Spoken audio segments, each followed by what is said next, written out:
Hello, welcome to the Wasting Time podcast. I'm your host, Chris. Unfortunately, Nick's not able to be here for an intro today, but as an alternative, I actually have two co-host guests for the intro. So I have two members of the band Phinius Gage, both old friends of mine. If you guys want to introduce yourselves real quick, I'll start with you, Gary. If you want to say who you are and what you do in the band, Gary, if you want to go first. Hi, my name's Gary. I am the newest member of Phinius Gage, but have dabbled in Phinius Gage for close to 22, 23 years. And Phinius Gage has been going for about 25. I am pleased to be here with Aid, who is the singer and guitarist of Phinius Gage. I have also been in a multitude of other bands. That is how I knew Phinius Gage, one of which includes Poindexter, an emo band from the early 2000s, which Chris is most familiar with. I've been in a handful of other bands as well, including Telegraph's Eager Teeth. But yeah, I am now in my mid-40s and suffering middle age. What do I say after that? So as I'm Aid from Phinius Gage, guitarist and singer, primarily Phinius Gage for more of my life than I haven't been in Phinius Gage, put it that way. Wow. Had some other time in a hardcore band with the guys from Second Monday and Not Katie's called Rooks, which was really good fun. But generally, the Gage has been my core offering. But yeah, really nice to be here, man. Yeah, it's a pleasure to have you both. And I should just say, fun fact for long-time listeners, Gary, this is not your first time on the show. You did a full episode, but as we were saying, I think back in 2019. So if anyone hasn't heard that, go back and listen to it. It's probably about episodes one of the early 20s in terms of numbers of episodes. So it was a while ago. But yeah, it's great to have you both on. So we are going to talk all things Phinius Gage very shortly, and we have some brand new music that we are lucky enough to be exclusively playing on this show. So we'll get into that, and I'll say a little bit about my history with you guys and what's led the band to where they are now. But in the interest of these guys being co-hosts, we're going to just kind of do what we usually do, just talk about new music that's been sent to us or that's been on our radar. So I guys, obviously I sent you a couple of things. We'll talk about them in a minute, but if there's anything else that we haven't discussed that you want to bring to the table, feel free. This is your chance to. But I think I'll start off with, we were sent that there's a band called Last Night Saved My Life, sent to us by I think it's Colin from Grayscale, who I think he's managing them. Sorry, Colin, if that's not accurate, but that's the impression I got. They just had a new record that came out last week. I'm curious to know what you guys think of this. I feel like it's a very different lane to what you guys do. I'm a sucker for like the very poppy stuff. So I enjoyed like the lead single Blink, and I listened through the records yesterday and today, and I have been enjoying it. I noticed it's co-produced by Derek from State Champs, and I can totally hear that going on. But as guys who maybe aren't as into the poppier stuff, like what do you think? That's fun though, right? Not being like listening to different stuff. So absolutely, before Gary gets in there with so much more wisdom and knowledge than I'm going to offer. While it's not my lane, I put it on twice, the single, okay, and that's been rattling around in my head for like all afternoon while I've been working. So fair play. There's some hooks in there, and not just the vocal. Weirdly, the guitar line's been hooked. Really, I've kept like replaying it in my head. So yeah, really nice. I mean, production's just so perfect. I almost can't get my head around how you make a record that perfect. But really hooky. That's been really stuck. I didn't even know I was singing it until I had to go back and listen and go, oh, that. So fair play, writing and production on that. I think that's probably the way. It was co-produced by Derek from State Champs and Kyle Black, and I think those guys will know their way around a hook and a guitar line. So that's probably what's led to that. Yeah, interesting. What do you think, Mr. Gary A? Yeah, well, I gave it a listen. It's interesting because I think we've always kind of had this banter, Chris, you and I, about pop punk anyway. I lean towards poppier side of things whilst being now finding myself in a heavier side of skate punk. But at the same time, there's that production value, isn't it? Like that sort of production ethic. And I guess certainly in the modern standard, like especially because of technology and it's accessible now, things tend to lean on the poppy side of more pop than punk in terms of like how polished sometimes things can be.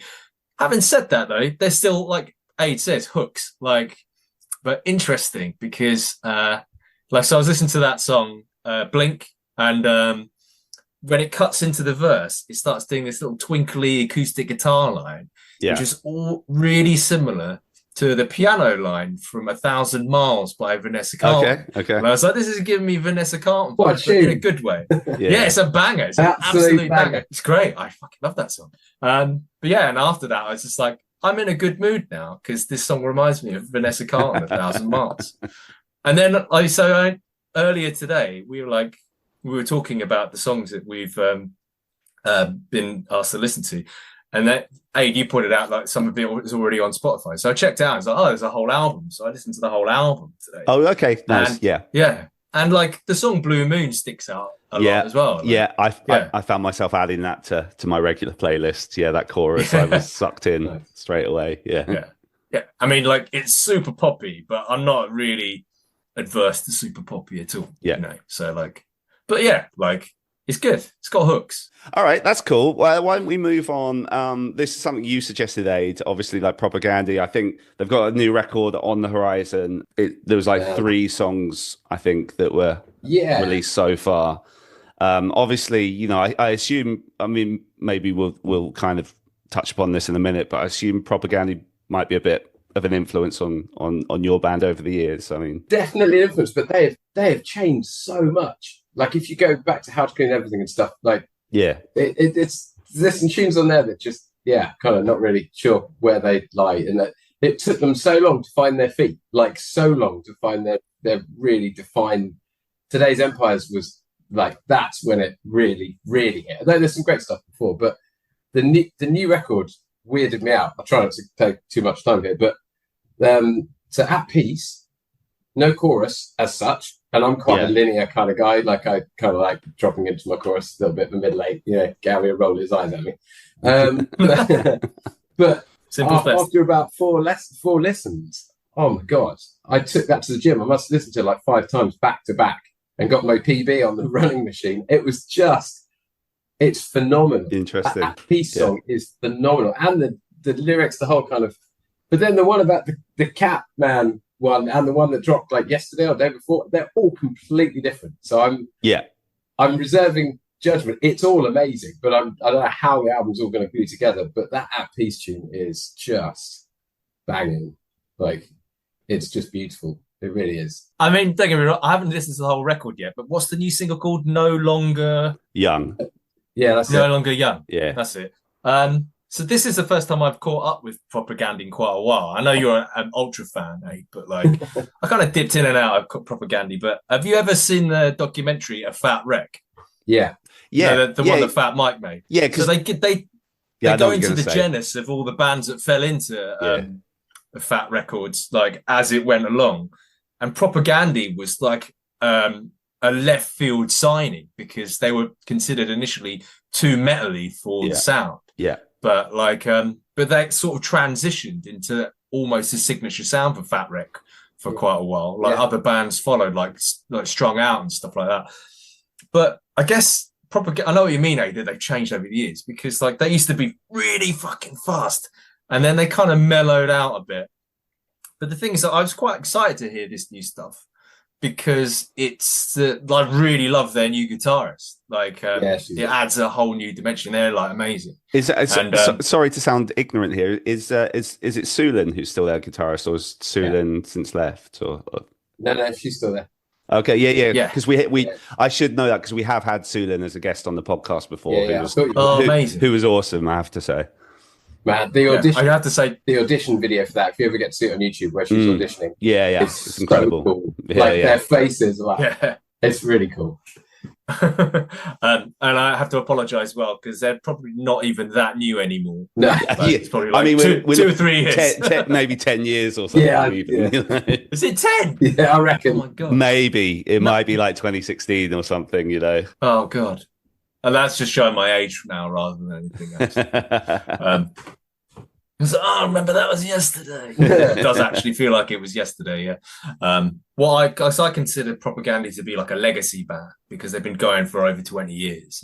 Yeah. You know, technically, like, regardless of like glitterati and successes, that Phinius Gage has been going for over 20 years. So we're probably a legacy band as well. Yeah, it's true. But I guess the thing that's interesting about bands that still offer their hat into the ring nowadays is that they approach it with a level of humility as well. Like, not only is there a bit more of a, like, you know, the sound changes a bit, but it almost modifies itself to a sort of growing old gracefully sort of vibe.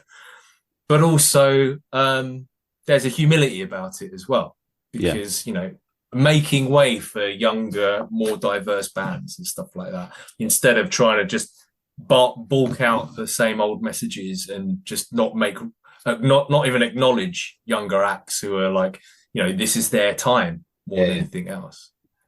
Yeah, that's fair. And can I also say, so you said a legacy band because they've been going 20 years. They've been going, I'm just on their Wikipedia, 39 years, I think. Yeah. That makes sense. And Sulin has been in the band since 2015, so 10 years. Oh, wow. 10 years, shit. To say I keep thinking that was like a couple of days ago. Yeah, that's how infrequently I read punk news. 39 years, man. Wow. That's crazy. It's crazy. We're but children. That's about right, yeah. Fine. Yeah. Yeah. I haven't shared my thoughts, have I? I mean, Propagandhi, a funny one for me. Like, I've always kind of respected and admired them and wanted to like them. And like, I remember like your old friend Gary, I don't Aid, maybe you know him as well, but you know, what's he called? Ollie McPherson from oh yeah. I remember Echo Freddie Ollie. Yes, yeah. I remember talking to him once, and like, you know, because he has similar taste in music to me, but he was always singing Propagandhi's praises, and you know, obviously I'm familiar with them for over the years, and I tried to dive into them again. It just never quite does it for me. I don't know what it is. You know, you're not alone on that. There is almost a slight wall of inaccessibility about it, because some of it's so technical, and there's a joy to them that comes from the technicality that I'm listening to around arrangements and what's going on, as well as the music. Like it's weird. I always felt like on a non-comparison level, but we used to have people that liked us that liked technicality or liked speed or whatever. Sure. Yeah. It wasn't always about that. Some people just go, I just really like this, or I really like it when you do that. And I think there's a lot of that with Propagandhi, and I think there is a bit of a wall sometimes for people. Yeah. I mean, the Propagandhi also is not just how heavy or fast they are, but like they've also persistently been unapologetically political as well. Oh yeah, absolutely. But doesn't always go down with people who just want to listen to a bit of pop punk or skate punk for jollies. Right. And they don't really give a shit. You know, like really early on, you know, they're really like off How to Clean Everything, I think. They're releasing songs like Homophobes Are Pissed Because They Can't Get Laid. Yeah. That was in like 1993. Yeah. It's pretty forward thinking for those times. Yeah, definitely. And, you know, but like at the same time that other precursor bands who are much bigger were still making dick joke songs. Right. Stuff, yeah. You know? But they didn't really care. So I guess some people saw that as less fun. Dude, I saw a post on Facebook where someone was going on about something, and this guy put underneath, "Oh, who wants politics with their music? Just why don't you separate the two?" And I just posted, I go, well, actually, I do, man. Like I'm quite interested in that. And to quote Fat Mike, I think if you think punk rock doesn't mix with politics, you're wrong. Like it does mix, man. Like it doesn't have to, but you're right. I think some people were a bit like, oh no thanks, don't want to touch that. So could be the weird thing is like it's really interesting nowadays to see what all the alternate kids of our generation have grown up to be, and because quite a few of them have actually grown up to be, you know, not particularly left wing anymore.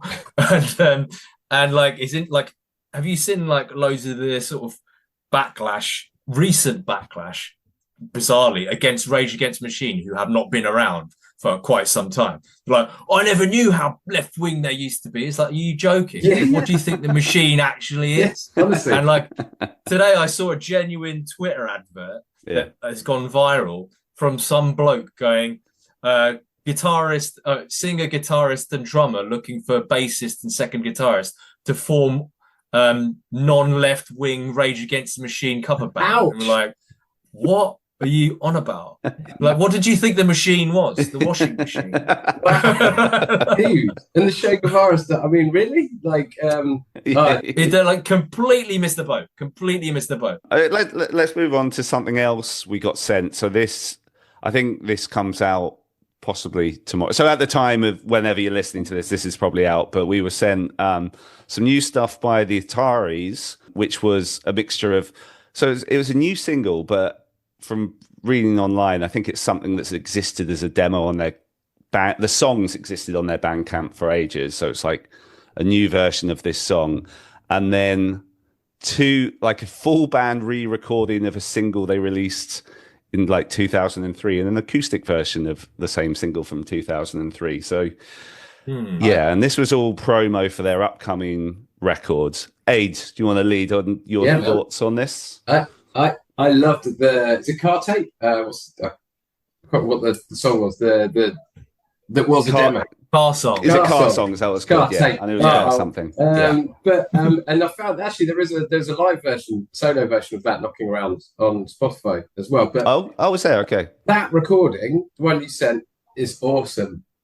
Like I loved it. I was sort of getting quite like on our chat group going, oh, that's amazing. It sounds like the Ataris were just don't want to get this wrong, but gone away and just listened to loads of hot water music, and and it's just a lovely. Yeah, I loved it. That's an absolute banger. That's been added to playlists already.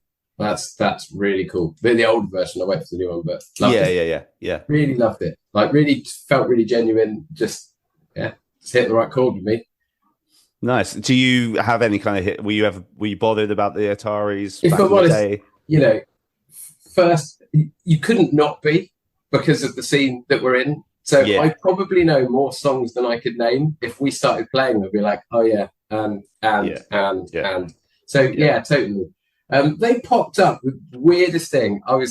Had some like absolute rock something on in the kitchen, whatever, and then someone played Boys of Summer, and then someone wrote in, and then we're going about the cover.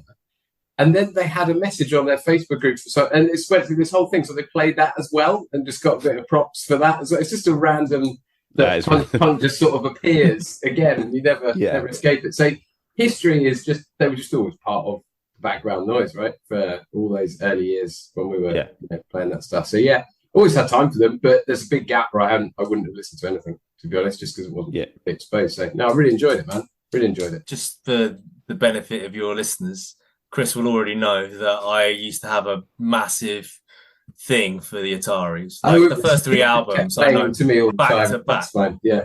When we first met back in the day, we definitely discussed and listened to them a lot. Yeah, Ataris were an early blueprint for early Poindexter when you and I first met. Yeah, and I've always loved them. Kind of wavered in and out of them like in later years, but I guess like having listened to this recent stuff, because like Aid says, like Car Song exists on a 2019 live record, but just Chris Rowe playing it on his own. There's something poignant about this release because he's released. It's like the release that's coming out for this promo is a 7-inch run of Car Song with a re-recording of In This Diary on the back, and it's because I think I've got this right, that Chris Rowe, whose father passed away 11 years ago, or 14 years ago maybe, he's decided to release a vinyl with his dad's ashes in it. Oh, okay. I did hear about this. Yeah. Wow. So it's kind of a poignant release because the Car Song is about his dad. Okay. After he passed away. And In This Diary was like, from So Long Astoria, was his dad's favorite song from that he did. So he decided to re-record it for his dad. So the whole thing is like in memory of his dad. It's also kind of like a sort of an ode to sobriety as well, because I think Chris Rowe has had substance problems in the past and got over them. And his dad he goes into detail in the sort of liner notes of this release about how his dad was a former alcoholic, and then parents split up when he was young, and then his dad, when he was 10 years old, came back into their lives having cleaned up. And it's about Chris's reconciliation with his dad as well, which is like a lot of the thing about car songs. So I don't know, I kind of like move to just take it seriously, really. Like there's little bits of me that's like, yeah, I love this sort of comparatively new sound compared to not even that long ago where they still sounded like what I would consider trad Ataris. And that growing old gracefully sound, you put it as like, it sounds like he's been listening to hot water music. But as someone who is also suffering the growing old gracefully but still playing punk thing, I'd say, and hand on heart, like as a tribute, listening to too much Bruce Springsteen, because I love Bruce Springsteen. But yeah, like there's so many bands that do it also, like, you know, like Gaslight Anthem. Well, yeah. I mean, obviously that's linked to Bruce Springsteen, but I do remember, you know, seeing Chris Rowe in interviews in the last kind of 5-6 years. Not that I've seen loads, but whenever I have caught it, I've seen him say at least a couple of times, reference the Ataris as like a Gaslight Anthem adjacent band. Like just say, we're not a pop punk band, we're like a Gaslight Anthem type band. And, you know, I would argue perhaps not back in the day, but you can hear that that's kind of intentionally what he's trying to do, perhaps. Yeah, I think it's crept in there. And to be honest, that sort of sound isn't necessarily born of Gaslight Anthem, but the Gaslight Anthem showed a way that pop punk people could grow old gracefully. You know, the thing with like that, I really admired the first Gaslight Anthem record because it's like Jersey hardcore musicians that just started trying to write like alt country rock. So the drumming is frenetic on that first record, but it sounds like Jersey hardcore, and I've always loved Jersey hardcore, like Saves the Day, Lifetime, Bouncing Souls, Kid Dynamite.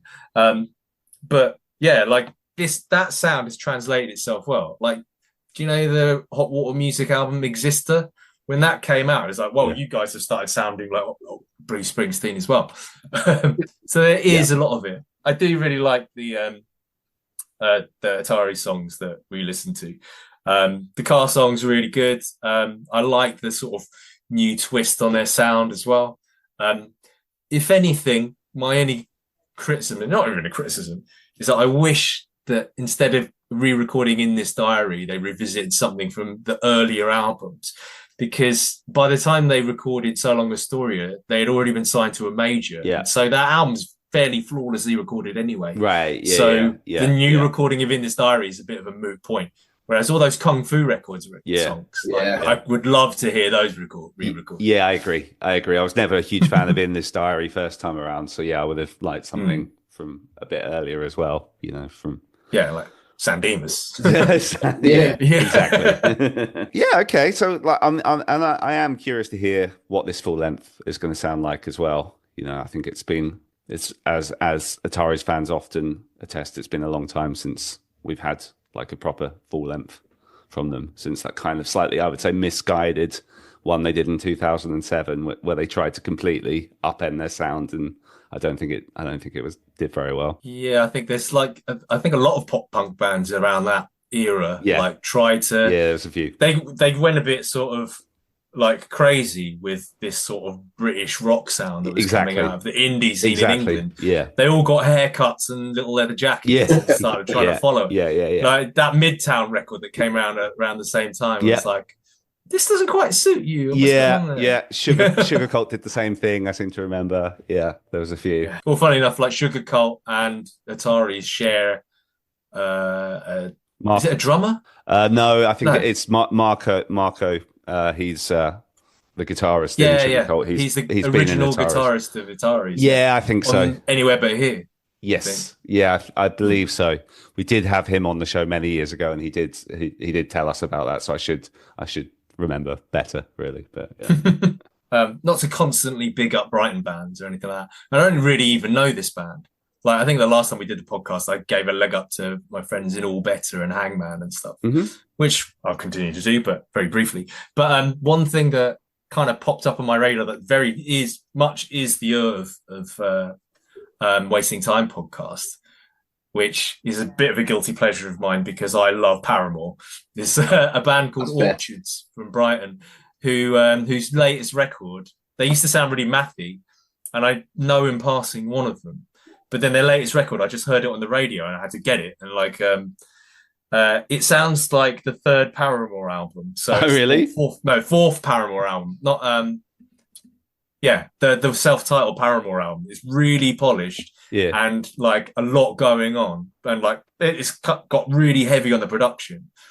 But in terms of like, I'm sorry, Gary. What did you say they were called? They're called Orchards, and their new album's called Bicker. But yeah, I really loved it. It's like, it is basically like mid-period Paramore. Okay. I hope they don't mind me saying that, but like, yeah, I was like, wow, this is like, I don't know, it's really saccharine, but at the same time, I kind of really love it as well. Speaking of Brighton-based bands, I guess historically we would call Phinius Gage a Brighton-based band, I guess. Yeah. Oh, still pretty much are. Yeah, still where the heart is. I remember the very first kind of like tagline was Brighton's answer to Pennywise. I seem to remember when Buzz and Ian were putting on shows. It's like, okay, all right, that's a bold one, but yeah.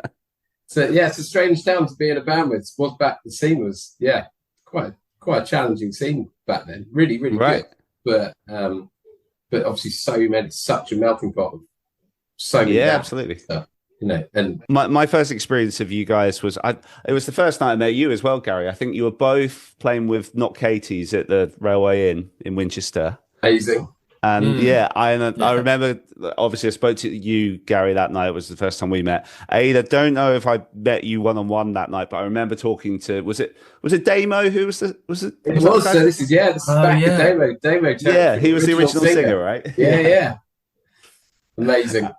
So I guess, I'm going into heavy detail here, and, we haven't got loads of time, but do you want to, like, I guess, like, if there's people listening to this who aren't that familiar with Phinius Gage, do you want to just tell us a little bit about, the band's history and what's led you to where you are today? If you can sum that up. Here we go. Yeah, we can. If that's possible. We can sum it up. Just pre-starting very quickly, Matt, the drummer, and I had been in high school bands, all that sort of stuff. Then both went off to uni. And Matt got in what felt like a proper band at uni. He's playing in an indie band called Marius. And I said, right, when we finish, let's start a punk band. Because that's all we were listening to. So I was just sort of writing riffs through uni. And so Christmas 2000, we went to a rehearsal studio in Brighton with Damon and stuff and just banged out a couple of Blink-182 covers. And literally, first Phinius Gage song ever played was a couple of Blink-182 tunes. And then from then on, we took Matt's very strong and still has a very strong promotional drive. He's in PR. That's just his thing. So just a real quick thanks for the honey as well. He did he get you some? Send me some medicinal honey because I had a sore throat. So really appreciate that. You can't miss an opportunity. PR. So Matt was amazing. We used to literally sit and ring the numbers out of Kerrang, just ring all the venues saying, can we send you a tape? Can we send you a tape? And I was so shy. My anxiety was just through the roof, and Matt was like, it's fine, just ring them up. So early days was just actually getting out there and playing some shows, all thanks to Matt's ability to just talk us in. Damo wanted to go traveling.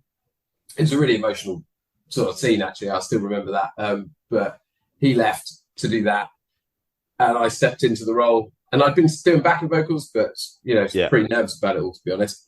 Then started doing that, and it just felt right. It felt great. Then we had Pi on guitar, so I can't shout out everybody. We've had so many members and so many standards. Yeah. How about current lineup? Current lineup? Who's that? Who's that? I forget. So then it just kind of spiraled from there, and got on Dexy's records, which was good fun. So toured a lot with Not Katie's.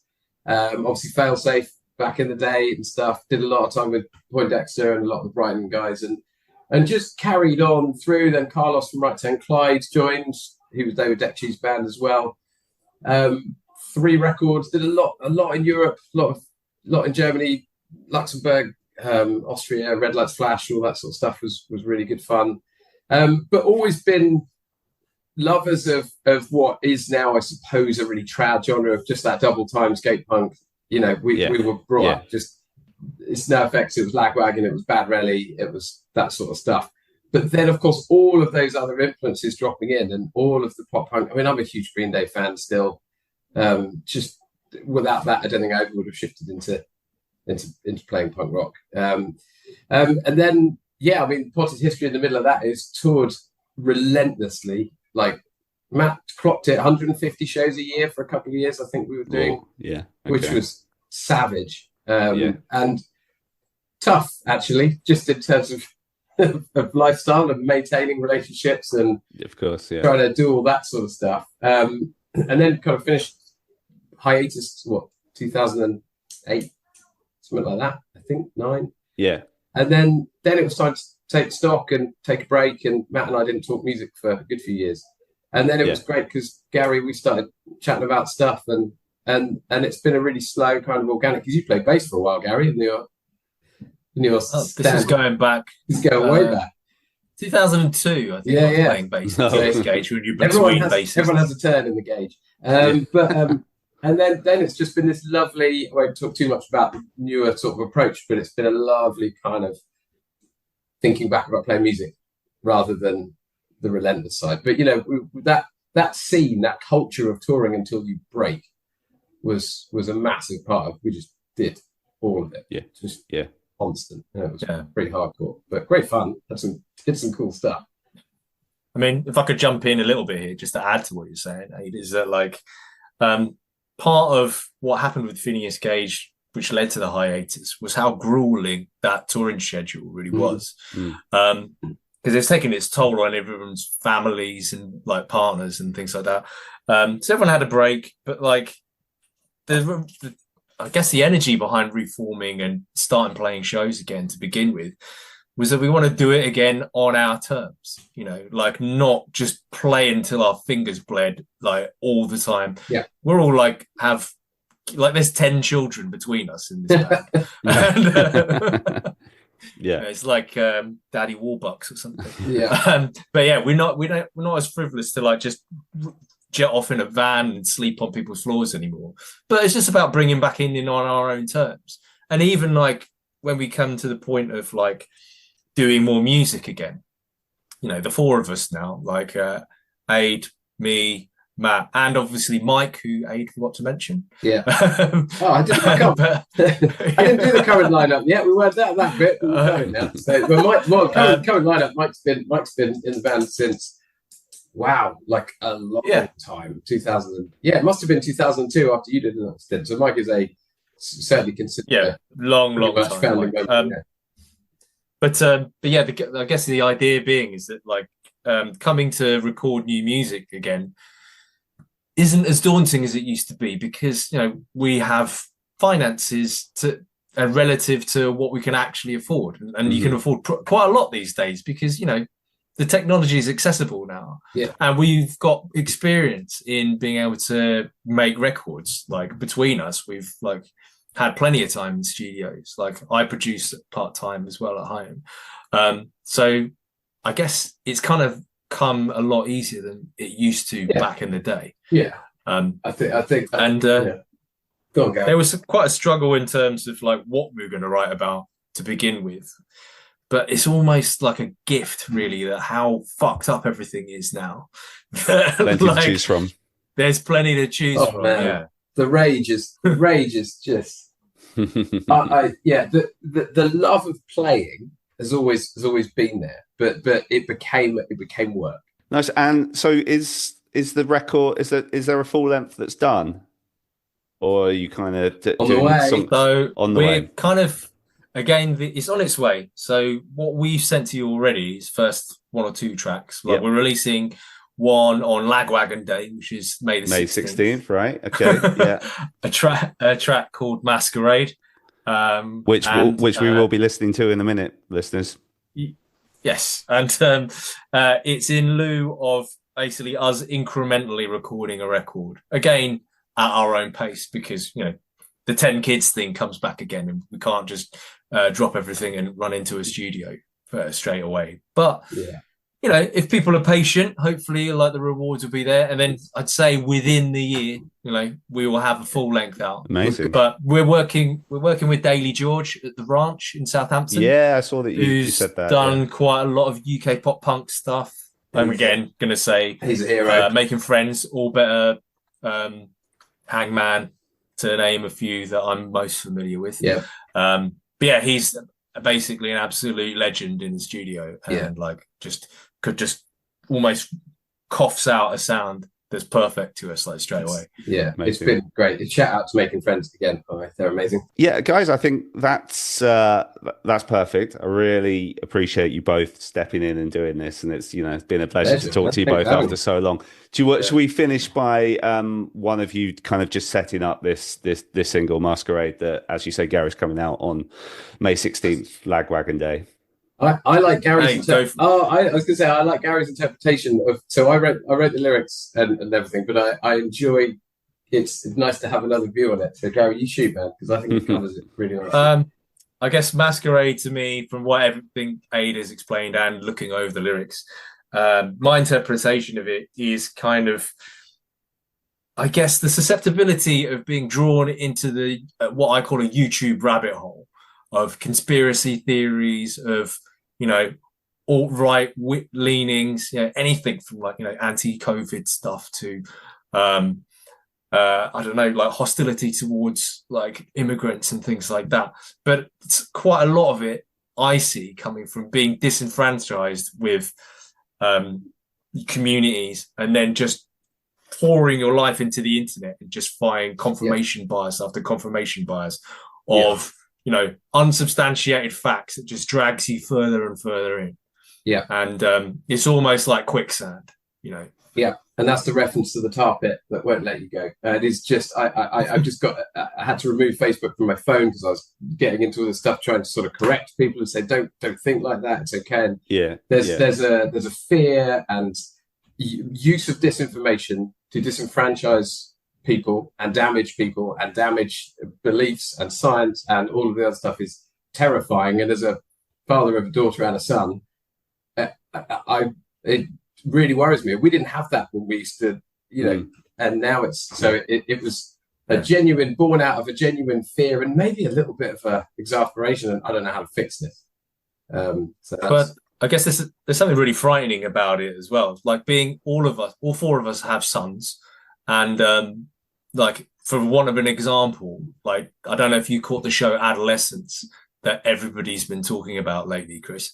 It was on like a Netflix series about a boy who is radicalized into incel behavior. I didn't catch it, but I'm very familiar of what it's about, the Stephen Graham thing. Yeah. It's kind of frightening how susceptible young people are to what they can find on the internet. And there's no defense to it, because like, other than policing everything your children watch on the internet or what they're reading, and the frightening thing is that, I mean, this is my only conspiracy tinfoil hat bit that I'm ever going to say, but like, the frightening thing is that the algorithms are driven by outrage, because it spreads further than nice things. The second to most popular thing in the internet is kittens, but like, the first thing is outrage. Whether it's driving the left or the right, outrage breeds further outrage. Arguments are stoked on purpose online just to add clickbait, to get more advert views, and that is what's really frightening to me. So like, the people that kind of make the problem worse are not ideologues at all. They just want money. Yeah. And there goes your very quick and simple intro into a song. Yeah, it was nice and thorough, but that's good, man. I think on that note, let's roll it.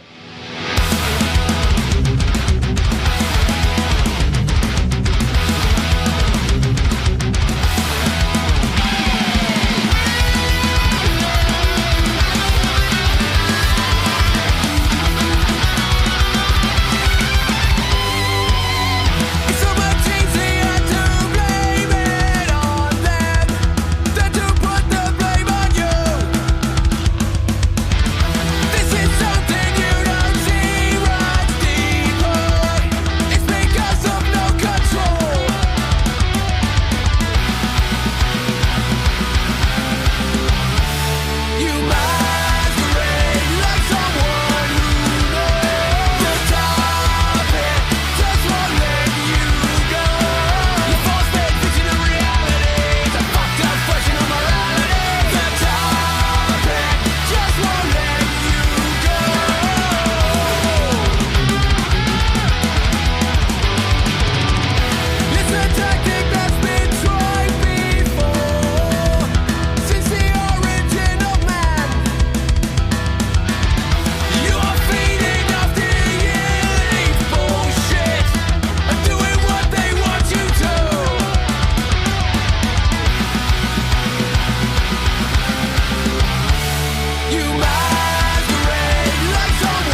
And that was the new single from Phinius Gage, Masquerade.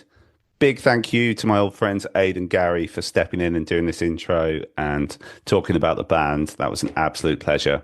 Okay, let's get on to today's main interview, which was with John from the band Keep Flying. Keep Flying are a band that we made friends with when we went out to Four Chord in Pittsburgh last year. They're a super fun band, really diverse. They've got a new record out called Time and Tide. Get listening to it now. There's lots to come from these guys. Let's jump into our chat with John. Hey, I see my co-host is here.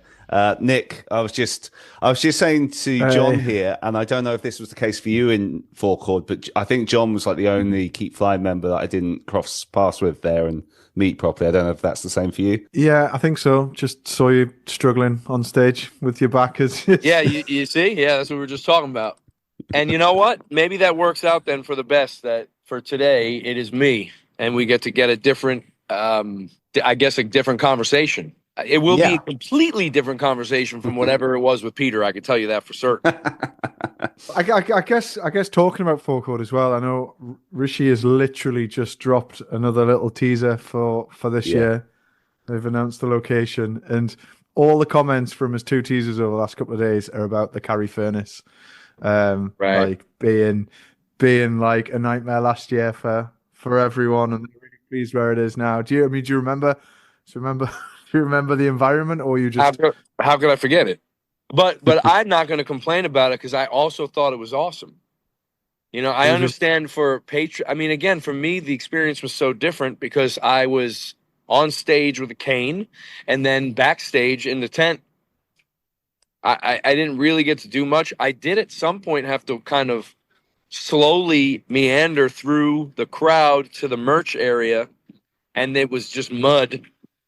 And of course, we weren't there for the dust storms. We were only there for the rain and the flooding. The second day. Yeah, of course. Yeah. So we didn't get to experience the dust. But, hey, man, I did Warped for 10 years, and I had my fair share of dust days, so I understand it. I understand the complaints. Can't really avoid it. You know, it kind of is what it is. But, yeah, if people are excited about him going back, I believe they've changed names. The park, the stadium.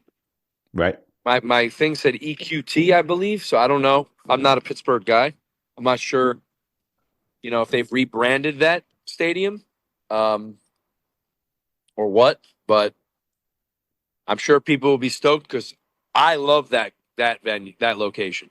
So more than happy that it's going back there. Big Keep Flying, gotten to play there a couple times. So I'm in. You're in. Awesome. Okay. I mean, I don't think this episode is going to be out before the announcement anyway. So it's tomorrow. Yeah, exactly. Yeah.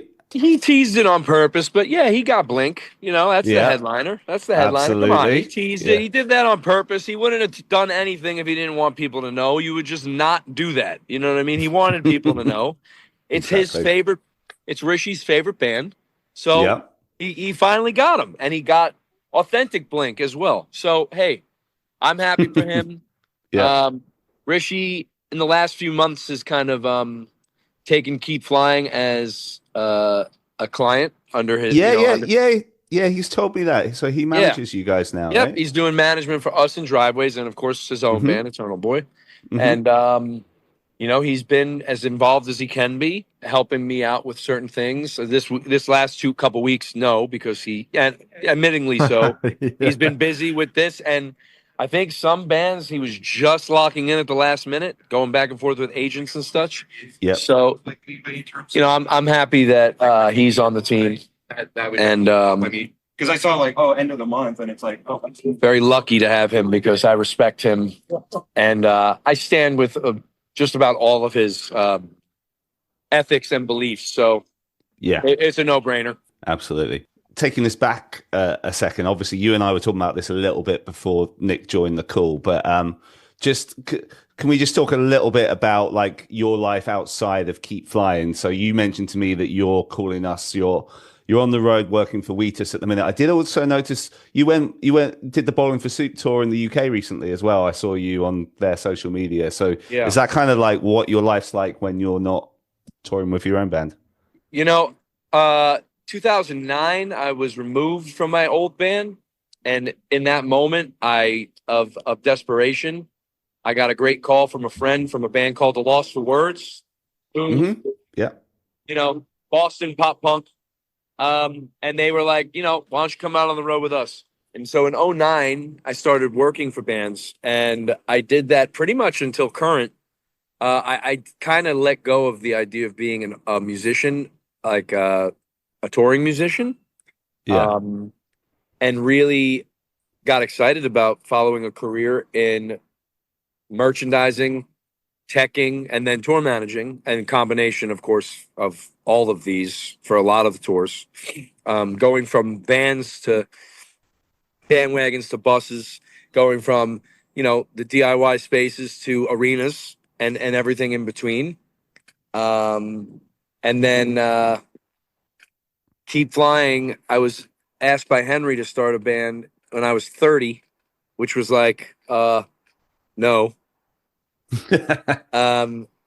But we went and did the songs. I was excited to record on the songs because he had been a friend for a while.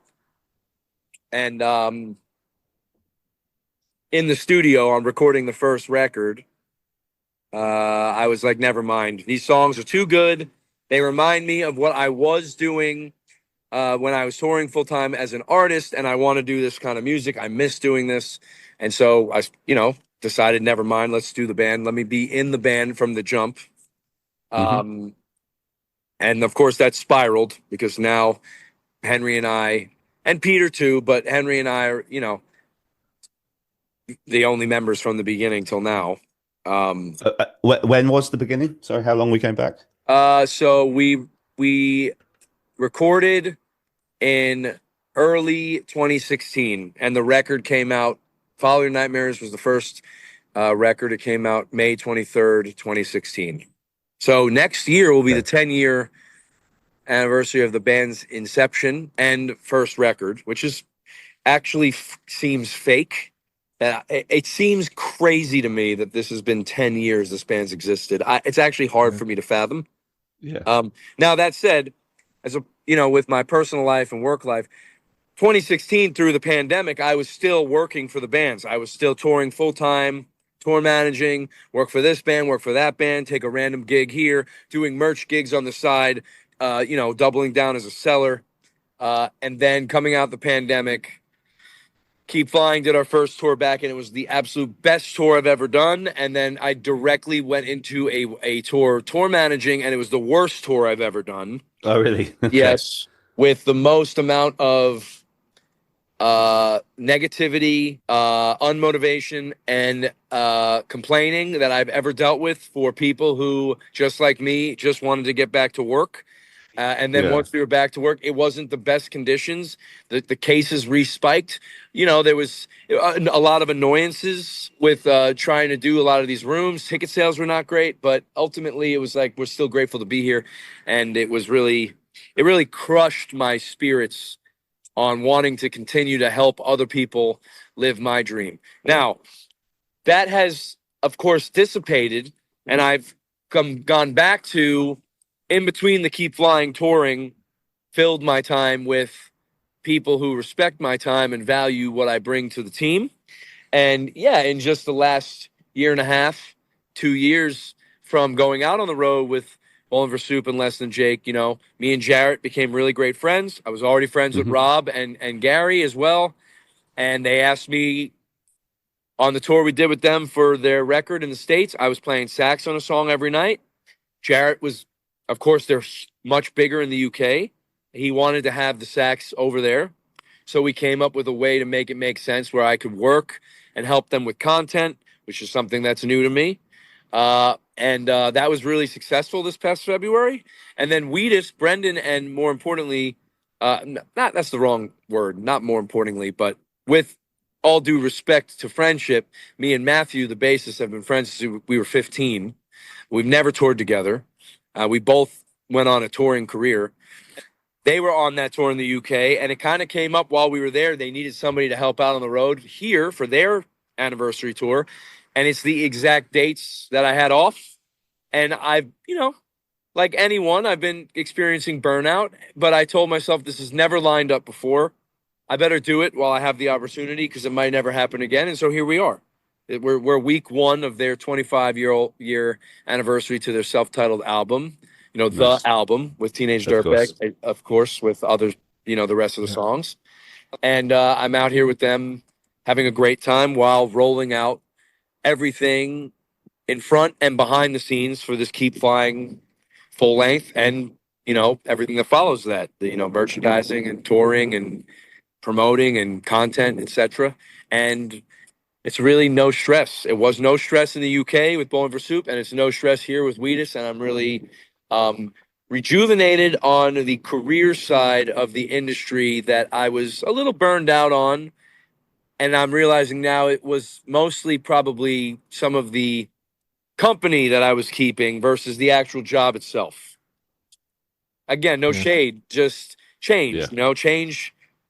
So abrupt change even can be jarring, but also maybe, in hindsight, you start to heal and think about it and you're like, this is actually all for the best. And here we are. Need to switch things up. Healthy turnover. Rick, my trombonist, says, with anything, for any business and any job, healthy turnover is exactly that. It's healthy. Bringing new people to the table, new, fresh ideas, new blood, excitement blood. No one's jaded. No one feels entitled. You start to be bitter. And maybe I even have experienced some of that on my own accord.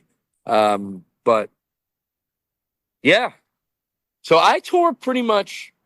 That was the long-winded version. I tour a lot. And I've been touring. This is my 20th year of touring. Mm-hmm. And it's been pretty much like, minus pandemic year, 8 to 10 months a year touring. I have never been off more than a couple months a year since I was 19 years old. So, from the DIY bands I was in the beginning to the, large international bands I've worked for, it's been pretty much nonstop with a lot of stuff like this. Like this tour ends the 19th in Columbus, Ohio. We get back to New York the 20th. And I have Keep Flying rehearsals the 20th, same day. Rehearsals the 21st, and then we kick off our album cycle with opening for the Used in Manhattan on the 22nd. So that's it. It's just, but it's the lifestyle I know, and you have a burnout day, and then you realize, never mind. Nope, I'm grateful to be here. I love doing this. If I didn't want to do this, I wouldn't. So. I was going to ask kind of what you with those short periods you do get back at home in New York, well, whatever that looks like. I mean, I was going to ask you what you do, but I is that difficult for you, that period where you've got like maybe downtime, or you just struggle with doing little? I grew up on Long Island. I had a great friend group there. Of course, Long Island is really unless you're going to raise a family, kind of an unfeasible place to live. It doesn't really make sense. I love Long Island. I always will, but it's really New York, man, and it's expensive and it's tough, and because of that, most of my friend group has moved either further west to Queens or Brooklyn, or just out of state. A lot of people moved to the South, Carolinas, Florida. It's just like a normal thing. So it's made it easier over the years. My time at home is just strictly family. I'm Italian, raised Roman Catholic, very strong, huge family bonds. All of my siblings have children now. My sister just gave birth this week. So home is just everything that my mother needs. It was when my grandpa was still with us. He was my best friend the last few years.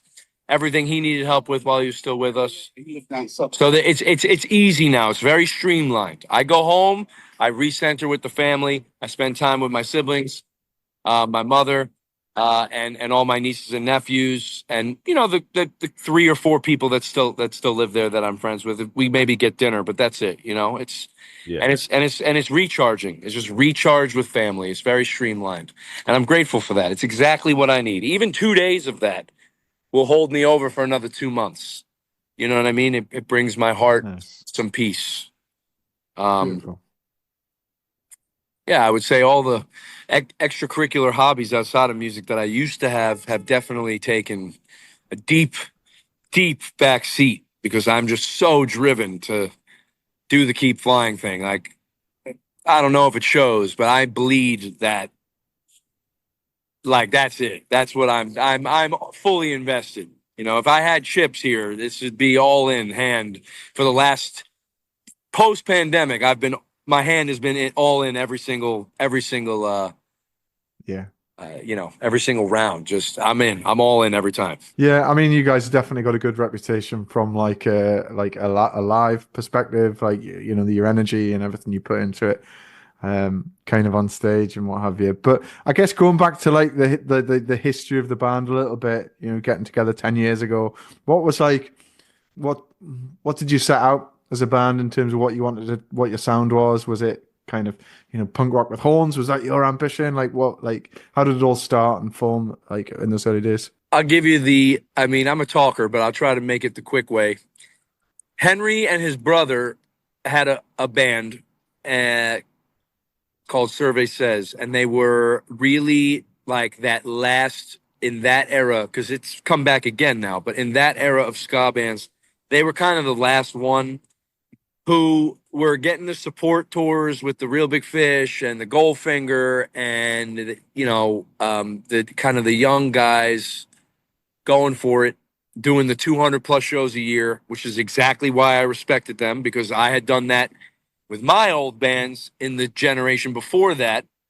And they got burned out on it. And,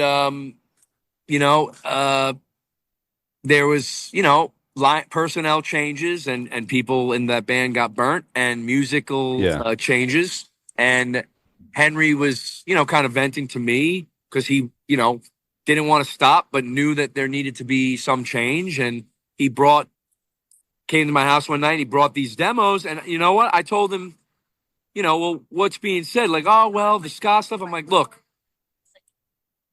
why don't you just try taking the upstrokes out? Why don't you take these two songs you just sent me, just take the upstrokes out, just make it a normal straight through, chords. Mm-hmm. Let's just see, man. Like my old band that I was in, We Are the Union, we were doing that. Like we were doing this pop punk with horns thing. That's Oh, I didn't realize you were in We Are the Union. Okay. Early iteration band. Okay. It's just a very different thing, but But I'm not going to feel any way about talking about it. It was We Are the Union was my absolute life. Yeah. 07 to 09, all in, and it was exactly what I wanted to be doing. I wanted to be a crazy guy who could scream a little, sing a little, and play saxophone and just jump around like crazy. I wanted to be like Newfound Glory with horns. That's it. That's what I wanted to do. And we were doing it. And we were doing, in that era, we were doing the 150 shows a year, all DIY, and it was doing great. So, having all them years off from doing music like that, when Henry resent me these demos, I was like, dude, this is it. Because for me, that was it. I love this kind of thing. I want to do this. This is significantly better. Again, no shade at all to any ska music. I love Mighty Mighty Boss Tones are my favorite band. I love ska music. It's just, it's been done. And I want to do something different. And I want to break the mold of what I had been told by so many people who despise ska music. Not all of it. Everyone's going to be like, well, the specials are pretty good. Okay, well, that's legendary. So you can say that. But, there's a stigma that comes with it. And I want to break that. And that was kind of how it started. Henry warmed up to the idea. The only thing that really changed were the upstrokes were kind of removed on those demos. Of course, after that, nothing was written with upstrokes. But that's it, which is also why we still get labeled as a ska band, which I no longer care to dismiss anyone's opinion. If you think that's what our band is, that's totally fine. We tour with the ska bands sometimes, and I like them. So I don't really mind. I would say that we aren't. We really are a punk rock band or rock band with Time and Tide, even more so, or pop punk band that has horns. I don't even think it needs to be said that we have horns. You don't say Yellow Card is a pop punk band with a violin. You just say they're a pop punk band. No one said, you know what I mean? You don't say Motion City Soundtrack is a pop punk rock band with synth. You just say they're a pop punk band. That is one of the things that makes them special. That is one of the things that makes them stand out, gives them their sound. And I think we do the same thing with our horns, but we're certainly not the first nor last band to have horns. How many prog metal bands out there now that have a sax player? A lot. So yeah, that's kind of how the band formed at the time. It was some members of Henry's old band, and then me, and some other guys from New Jersey. And then over the course of each record, the first 2 records was the same lineup, and then it was the slight personnel changes every release since then, except for these last 2. Daylight, our last record, and then Time and Tide coming out now, was the same personnel on the recording, but of course we've our guitarist and bassist both left the band last year, knowingly. We knew that was happening, but they're on the record, and they got to crush the record. The bass work is incredible by Chuck, and all those Chuck killed it. Chuck killed it on the record. His harmonies are awesome. He's got a vocal feature on the record. On one of these, we have a couple interludes throughout the record that are recurring themes that everyone will hear soon enough. And then, of course, my favorite guitar work we've ever done with Dustin. A lot of rock shredding and I don't know, just big sound, which we are very excited to have definitely made the songs, even better than what they were when Henry brought them to the table. And I'm very proud to say that Dustin is going to be staying on as with Keep Flying as a co-writer at times, and as a what do you call it? Consultant, and or coming to the studio to work on guitar stuff, because we have found now we love his guitar work, and we don't want to lose that part of Keep Flying. And he just doesn't want to tour anymore. He's 43, and that's it. It was all love with Chuck and Dustin. And I'm sure, like almost all ex-members, you know what? I'm going to recant that. I'm going to say there's no reason to not see any ex-member of Keep Flying at any given point up there on the stage with us, because we're pretty much good with. There's no problems. Yeah, and that's nice, that's very lucky. You don't always see that with a lot of bands where you're like, my good friends in the Amity Affliction. I don't know what's going on over there. I don't read past the article headline. I just see it and go, well, this must be a nightmare and a headache.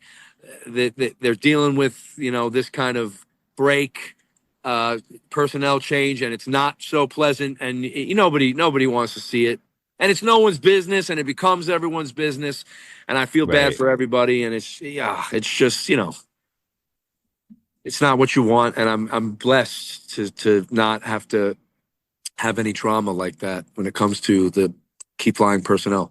But that's kind of how the band kind of got started, and also on the same note, because we were all kind of seasoned, we kicked right off with touring. Telling Nick about the nice words Peter said about us that you were telling me before Nick jumped on. Pete, love you guys. That's cool. What's Pete like to work with? I mean, he seems like a lot of fun. Like, he's a crazy bastard. He's a man of simple tastes. He loves of course, soccer or football for you guys. Yeah. He loves American soccer. He's a big MLS guy, Red Bulls. He's, of course, missed Keep Flying events for the Red Bulls. This is his one exception that we approved years ago. His father is a rocker as well, used to tour full time. in the classic rock era. Was in bands such as Vixen and more recently Stars, and he did all of the touring stuff, which is a really great thing for Pete to have a father who did this lifestyle. Yeah. And he, though we are a New York-based band, that guy bleeds the state of New Jersey like no one I've ever met. I actually am baffled by his dedication to the state of New Jersey. God bless his soul.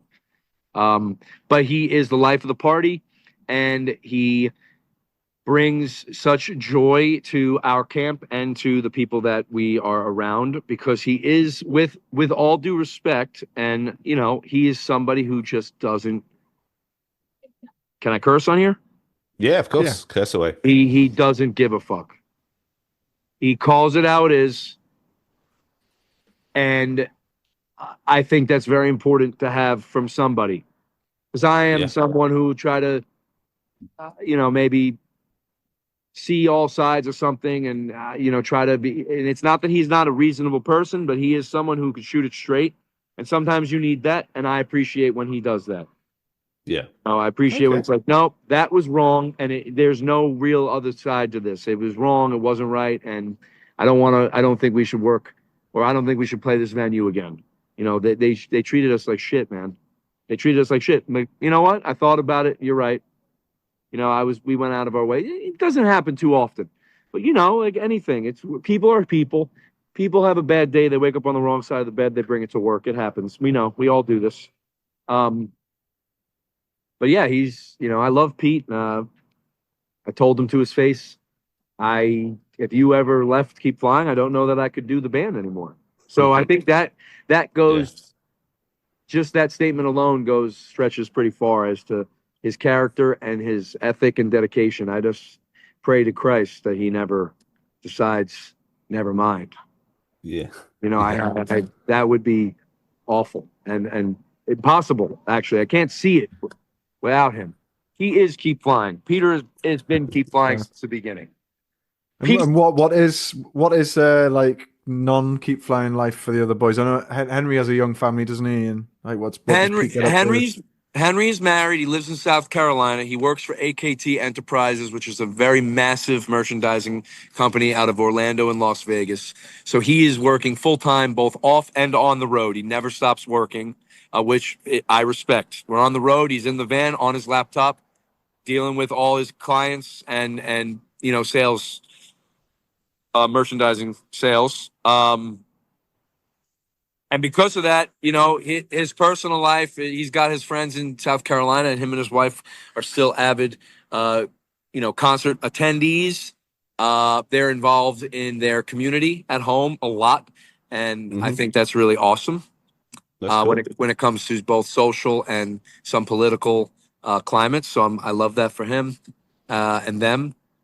Peter he works intermittently while also attending pretty much every sporting event that exists in the area, both with his group of friends, his club that he's in with the Red Bulls, and his father.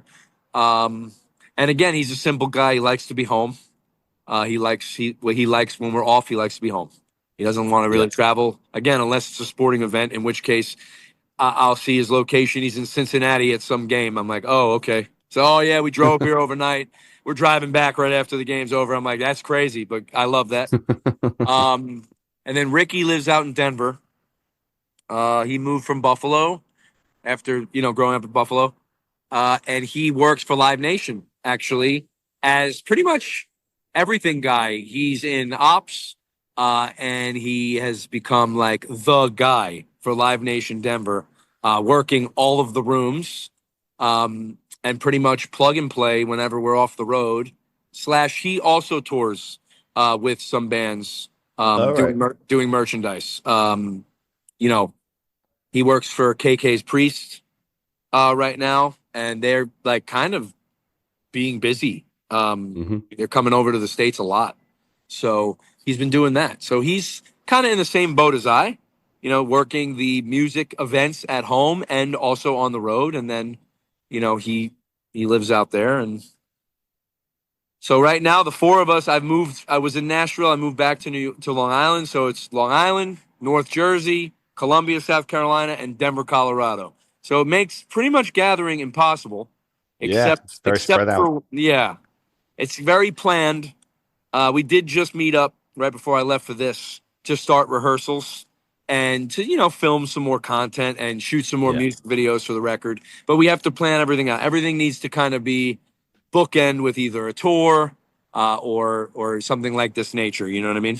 Obviously, you touched upon Time and Tide, the forthcoming record, or the record that might be out now, depending on when we're able to put this out. But at the time of recording, you got 2 singles out, Storm Chaser and Mistakes. What's the reaction been like to those? Pretty much, it's been a slow burn. My friends are my age. I got a text this morning from my friend Molly. It was like, I just listened to your new songs and I love them. My buddy Joe, late last night, he runs Sal's skate shop up in Portland, Maine. He's like, dude, just listen to the songs. These are the best songs you guys have ever done, which feels good. Our fill-in bassist and our fill-in guitarist both have told me, dude, Mistakes is like, this could be it.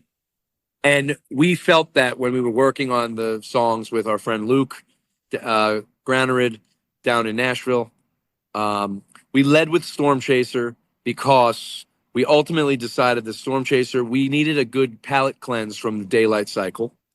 And we felt the Storm Chaser's rock sound was what we wanted to showcase first. We really wanted to hammer in that we want to be a rock band. We don't want to abandon anything, but we want to be, in the rock realm.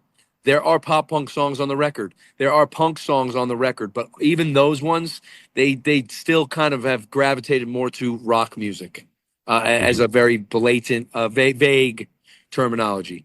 And another reason was Storm Chaser has kind of a spotlight on every instrument. It has a spotlight on all the voices. It has a spotlight on all of the instrumentation. The sax gets a moment. The lead guitar at the end has a moment. Bass has a moment in the middle. The trombone has a moment.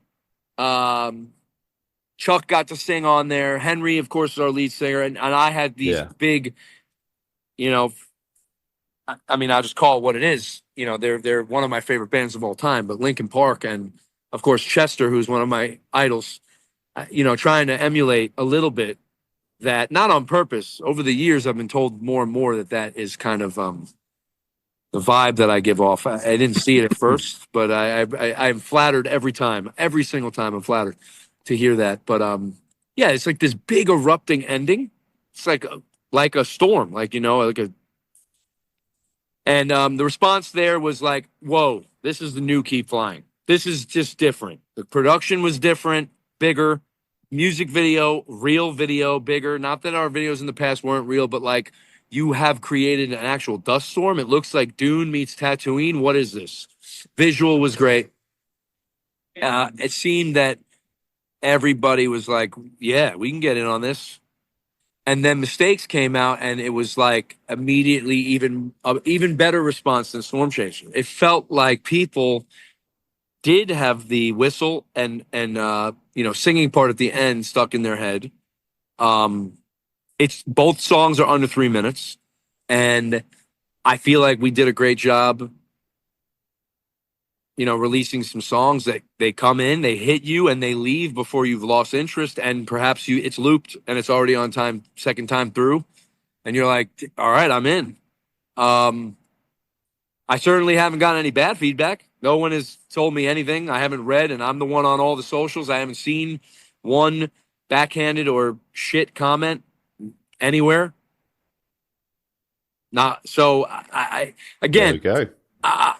I don't know. I'm biased. I think that people are vibing it. I think that people like it. I surely hope so. And if they don't, then the next single that comes out on April 3rd will hopefully shake them up and rattle them a little bit, because it is the most polarizing back-to-back singles from Mistakes to this song is called Death is the End. The most polarizing back-to-back singles we will have ever released in our career. Right. Which, I was going to say, what can people expect from the rest of the album? I guess including that next single. It's 12 tracks.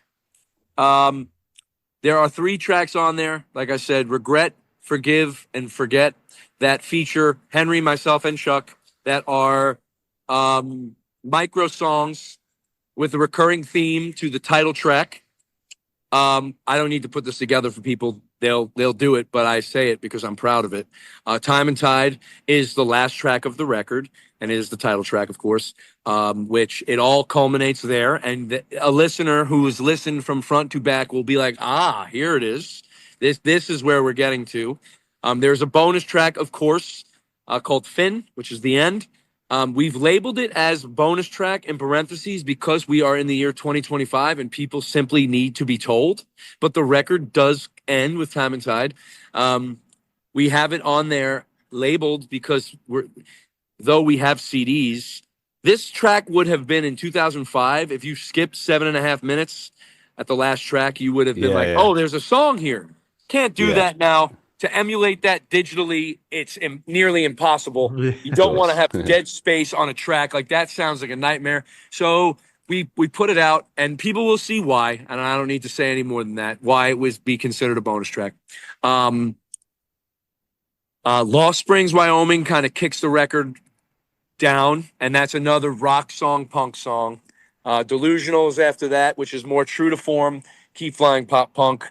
But again, I think better than any of the ones we've done before. I think Left Behind is one of our best songs we have, and I think Delusional doesn't replace it, but is a competitor. Storm Chaser to follow. Death is the End is after that, which is the next single. And I guess I'll just leave it here. It is by far the heaviest song that we have ever released. And a very different vibe on purpose.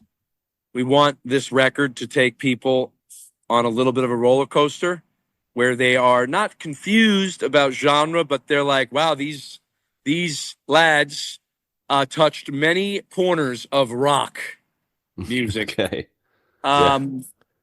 Forgive after that, which is another one of these in-between tunes, and that's the completion of side A. You flip the vinyl over or just keep cruising. Supersymmetry, which is one of the longer songs on the record and more of a mid-tempo song, and has a few different inspirations and is kind of a fuck you to the industry and people in the industry. And I'm just going to say it now because that is true. And very heartfelt with some inspirations that I want to talk about once the actual record's out, because I'm curious if people pick up on what we were trying to do. Followed by Mistakes, which is out now, everyone knows. And then again another true to form skate punk style song called Cycle, which has a really cool bridge that is again another different thing in that song. The bridge is something we've never done before. Followed by Forgive, which leads right into Time and Tide, which is the big ending. And Time and Tide, stick around through that one because it does have a very big ending. And everyone who's been with the band, anywhere from the beginning of our, creation, or just knows any of the songs, are going to feel really good with what we've done to end this record. I feel it was a proper, this is our first ever full length, which has been a big deal for us. We're very excited about. And I feel like we ended the record exactly the way I always dreamed this band would, knowing that prior to this release, it has always been, though we never call them EPs, I know that they are. We've always called them albums. We've always just trimmed the fat for people. I mean, we play our whole catalog. We are rehearsing every song. I know there's some bands like that. I know Saves the Day is like that, but not a lot of bands are able to just, we're rehearsing every tune, and we could kind of take any request for any song. And I've always, this band started in 2016 where industry changed and music changed, and it's a lot of singles. And I have I don't have any qualms with the fact that we released albums that were shorter than what people necessarily wanted, but there's no skips for me. There's less skips. You know, maybe people still skip some songs, but especially in this age where some people, oh, I love that band. I love those 3 songs. Yeah. You know, I love the band, but only those 3 songs. When those 3 songs come on, I'm all in. The rest, I don't know. You know, I listen to other bands' 3 songs, which is totally fair. We're in that era now. Of course. So I think that people can expect. Man, I just did a whole drop on every track. That was an unplanned thing. It was a detailed summary of that record. So unplanned. I will say these lyrics from Henry are, and it is no surprise to anyone with our lyrical content from beginning to current. We have always hit hard topics, very relatable topics, and this album is no exception to that rule. There are some really heavy lines on this record, and I really hope that this record moves anyone the way that it has moved me, still, while listening through the record alone, getting goosebumps, some parts of the record getting teary-eyed, some parts of the record, and getting really frustrated and fired up some parts of the record lyrically. And if anybody relates to any of it, then I feel like me and my bandmates have become, once again, successful artists and successful musicians. That is truly all that matters to me. So anybody is moved by any of the music or words that we have put into the ether, and it makes their life easier to not feel alone, or easier to push through whatever it is that they're dealing with, then I feel we have succeeded in being artists in a not so friendly world these years. I look forward to hearing the whole thing. And I was chatting to Danielle over at Smart Punk last night, and obviously you're releasing through those guys. You'll be able to pick up the vinyl there. Like, what's your relationship? You've got quite a good, long-standing relationship with Matt over at Smart Punk. Kind of that stems back a while. Kind of tell us a little bit about your relationship with those guys. This could be long-winded, but I'll go short. Matt Burns' father used to own a venue in South Florida called the Talent Farm, and I was friends with his father first from all the bands that I toured with and worked with. And I became friends with Matt and the other people down in South Florida, John McHale and a bunch of other folks. And Matt and I stayed friends. And, you know, his life picked up. He's in Orlando, and he's at Smart Punk, and Smart Punk's been a thing for forever. A news website, a small distro, and then Keep Flying got started. And at some point we had the convo about releasing vinyl for the first 2 albums in 2017, and that's it. You know, we've been with Smart Punk since. Matt's one of my best friends. We talk every other day, both about Smart Punk stuff, Keep Flying stuff, and life, whatever. And we've just stayed with them. We haven't really ever tried. We tried one album to maybe we can go sign with somebody. It's never made sense. In fact, my friends at certain other labels have told me it doesn't make sense for you to come over here. If you have the means, you should do it yourself and keep your digital and not have anybody own that. Like, what if it works? Yeah. You'll make all your money. And we've had a great working relationship with Smart Punk for every release on licensing. And we've grown with them. They've grown with us. We promote them. They promote us. They're doing huge reissue releases now. And they're signing more and more bands that are starting to really do the thing. And Time and Tide's no exception. We settled on technically 11 variants, over 2,000 copies of the record vinyl for Time and Tide this time around. It will end up being 13, but I don't want to talk about that yet. But it's like a cool, very vinyl nerd gimmick for these last 2 ones. And then we did CDs. We always do, but this time around we made sure that Smart Punk had some, because we got a lot of supporters who don't do the vinyl thing, but they want to support, and $10 CD, whether they play it or not, is easier for them, both financially and just space. Yeah. So, you know, this time around, for the first time, we're hosting CDs through the pre-order, which is great. And we're getting close to 100, which for a small band is a big deal. For me, that's a big deal. And you know what? You guys are in the UK. For us, this is also the first time we've ever done an international variant out the gate that we'll have no copies of. That Devil Dog in the UK is hosting their own variant alongside 30-something records in Germany and people of punk rock up in Canada. And we've been able to push the supporters we have in these countries to just... I purposefully picked a variant that I think is cooler than some of the other ones, so that one, they get something that I think is cool, wax-wise. And two, you know, the people who complain or not complain, but get bummed at like what the shipping costs are. I know what they are. I ship to people all the time. I know what the shipping costs are. They stink. Now they can pay for normal shipping and grab a copy of the record and also have it and not have to wait for it to be there. Like they're going to get the record right when the record comes out. And that's another thing we've never done with any of the prior releases. We kind of stepped everything up. And I asked Matt, how can we step everything up this time around? It's a full length. I just want to take it not necessarily more seriously, but I just want to give it more life. What more can we do to make it more seen, more heard, and more accessible? And Matt has helped facilitate that, as he always does. And I can't wait. I mean, it's been trickling away.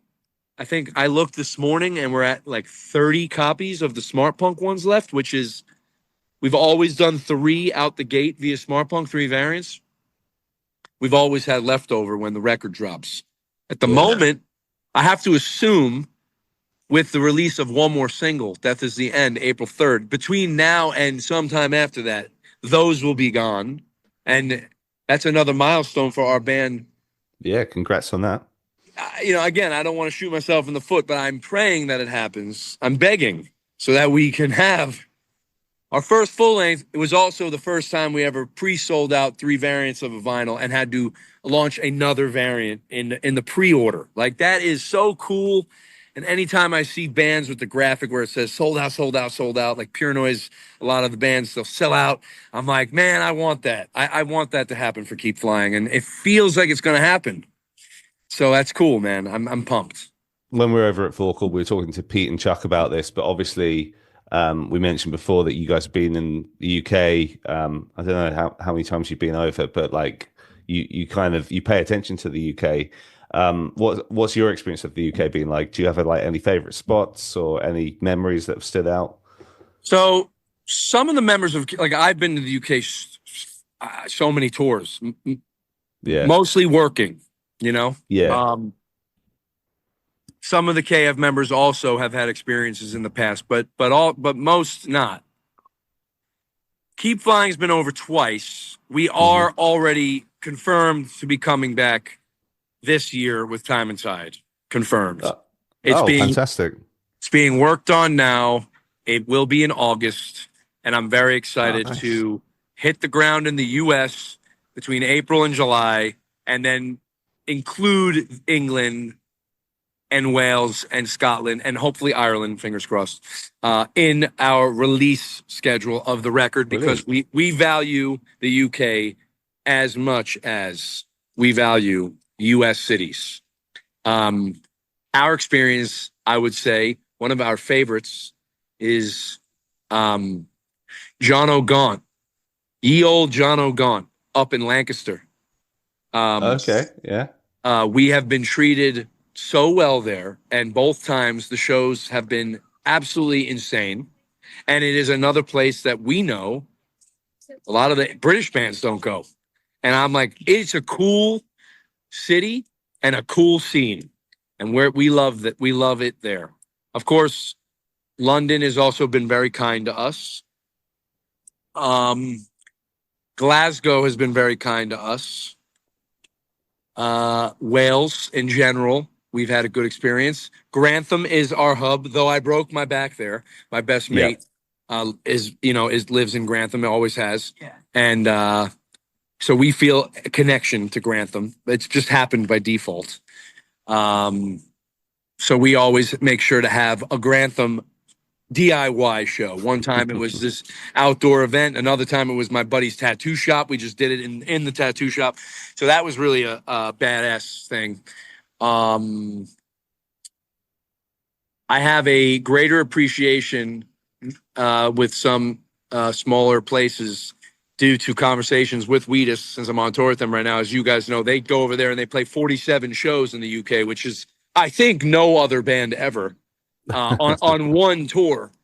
So I get to hear about a lot of smaller places, and because we tour in a van, we get to stop wherever we want.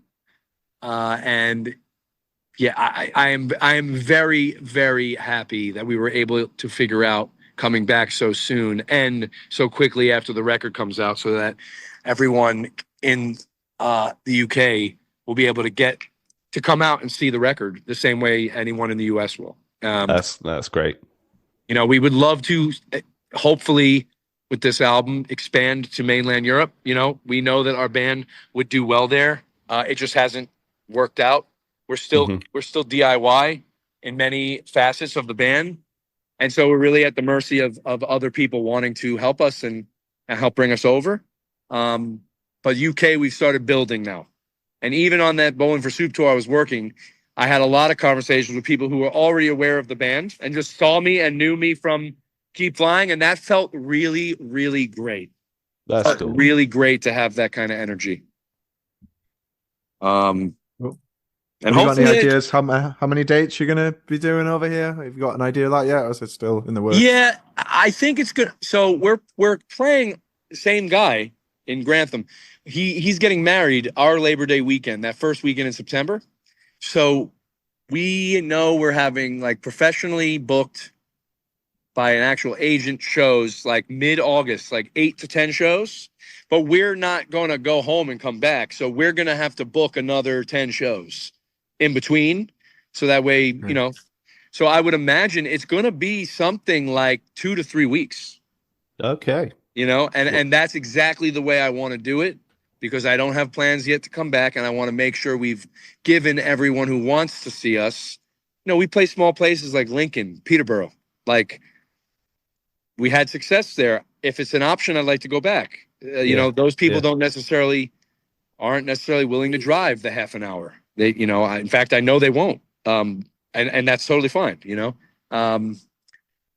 So we're hoping, like I said, to tack on Ireland at the beginning, because we've never been, and I'd like to give it a shot. And then just rip it for 2 to 3 weeks.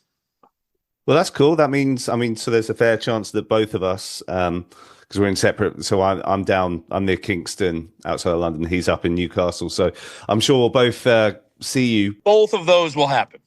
Awesome. Well, there you go. Guaranteed. Nice. I wonder if we wrap things up there. And also, guys, I'm expecting my parents are staying tonight, and I can hear that they've just arrived. So my wife's having to deal with her in-laws, so I better not leave her to that for too long. But yeah, no, John, it's really appreciate this. We still want to grow this thing, and we still want to try again to do the kindness and receive the kindness in return, and anything we can do that makes sense. Awesome. John, thank you so much. Guys, thanks for having me. Yeah, really appreciate it. Hope the rest of the Wheatus run is fun, and then, you know, I know you're going straight into Keep Flying mode after that. So all the best. Let's stay in touch and we'll work some other stuff out. Amazing. Thank you guys for having me. Let's do this again real soon.